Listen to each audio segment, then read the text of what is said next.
boom, boom, bop, bam. Bing, bop, boom, boom, boom, bop, bam. Bing, bop, boom, boom, boom, bop, bam. Bing, bop, boom, boom, boom, bop, bam. Bing, bop, boom, boom, bing, bop, boom, boom, bing, bop, boom, boom, boom, bop, bam. I fly like hockey, get high like planes. If you catch me at the border, I'll go visas in my. I'm coming for ya, I'm coming for ya, 'cause I need is a beauty and a beat who can make my life complete.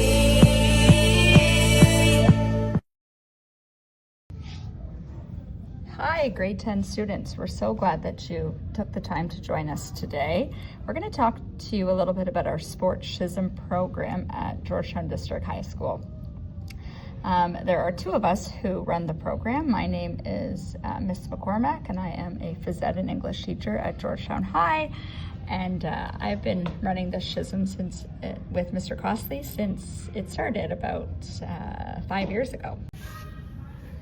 So you may be asking yourself, what is a SHSM? So a SHSM, or Specialist High Skills Major, is a special program approved by the government that helps students focus on a specific area of interest, like healthcare, technology, or the arts, while still working towards your high school diploma.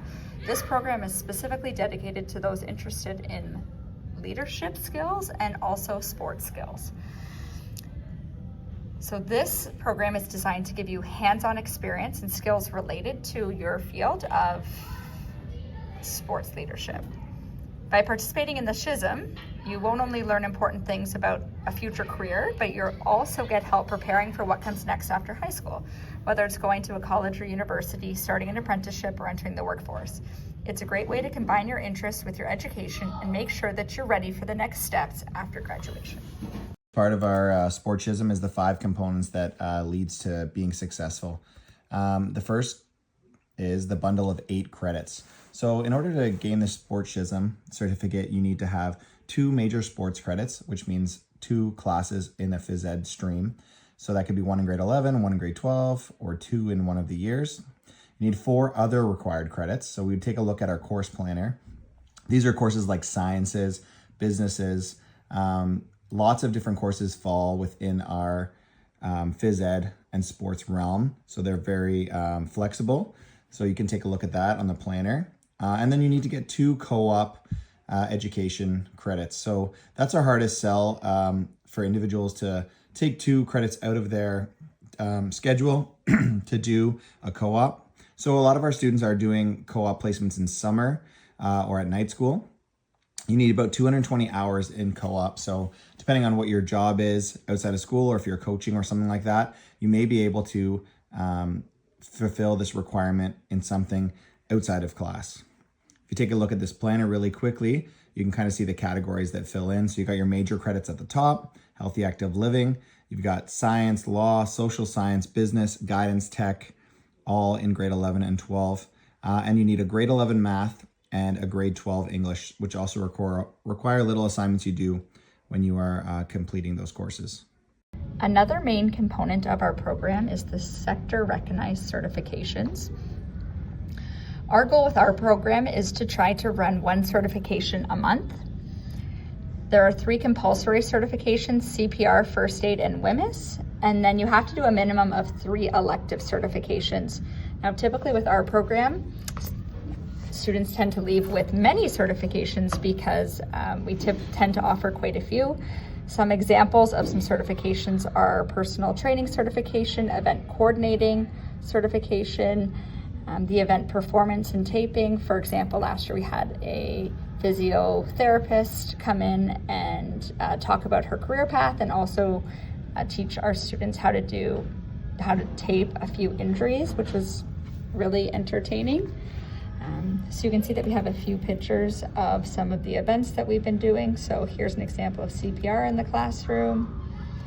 And then this next slide just looks at a variety of individuals and companies that we've been able to partner with. For example, we've worked with the town of Halton Hills on a joint collaboration where they gave us a problem that they were having with their rec and leisure department, and then we worked together to problem solve some possible solutions.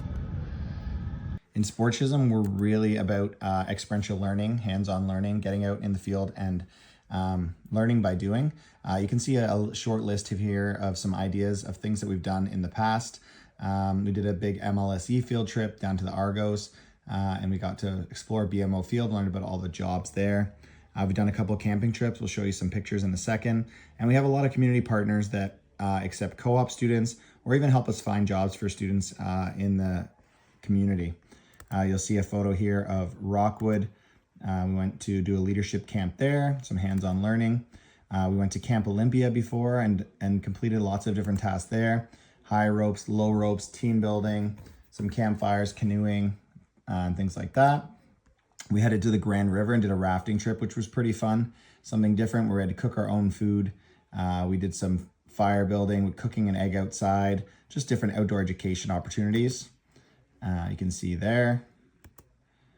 This past year in 2025, we start off the video you could see at the beginning, which was our Camp Minneowi trip, which we do lots of different stuff, sports activities, team building activities, and just really building that community within our program that we find so vital in order to have a lot of like minds together become successful. Another component of our program is the Reach Ahead experience. So this involves you visiting a workplace, a college, or a university of interest to allow you to learn more about future programs and post-secondary options.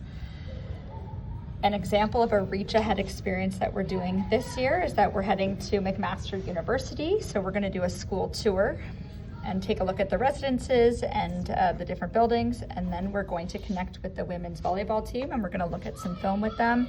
We're going to watch a practice. We're going to attend a coaching clinic.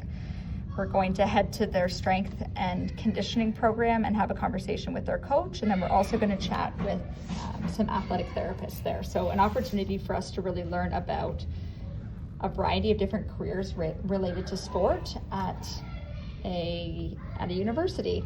Last year we went to Humber College and we had a tour of the facility, and we actually also connected with their volleyball team there, but also learned about the different jobs and opportunities at a college as well.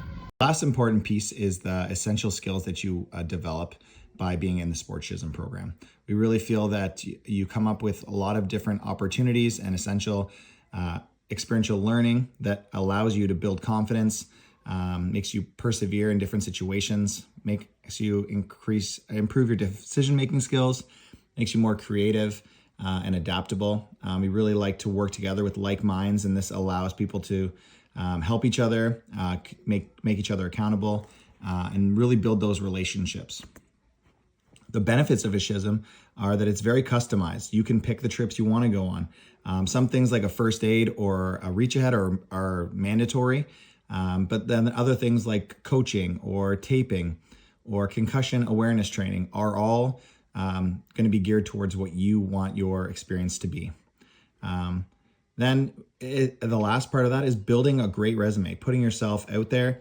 And maybe you go into an interview and you have first aid training and someone else does not. That would put you ahead of someone else in an employer's eyes.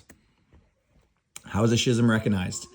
So every Ontario secondary school diploma actually gets an embossed red seal. This allows you to prove that you finished with your SHSM certifications. It will show up on your transcript, and there are more and more colleges and universities now giving entrance scholarships for SHSM students. Something like $500 for having an above 80 average and finishing with your SHSM diploma. Next, what do you need to do if you're interested? So you need to start your course planner to map out what courses you're going to take in grades 11 and 12. You need to fill out the registration form on My Blueprint. It might be helpful for you to book a guidance appointment and have a conversation about what courses you're going to be taking and make sure that they align with the program. You can also email Mr. Costley or myself any questions. So that's Andrew Costley or Stacy McCormack. You can see our email addresses on the slide. And then, once you get your paperwork in, we will add you to our group Google chat. We usually start a Google chat with our grade 10 students and to give you some information and help prepare you for what's expected the following year. Thank you so much, and we hope you have a wonderful day.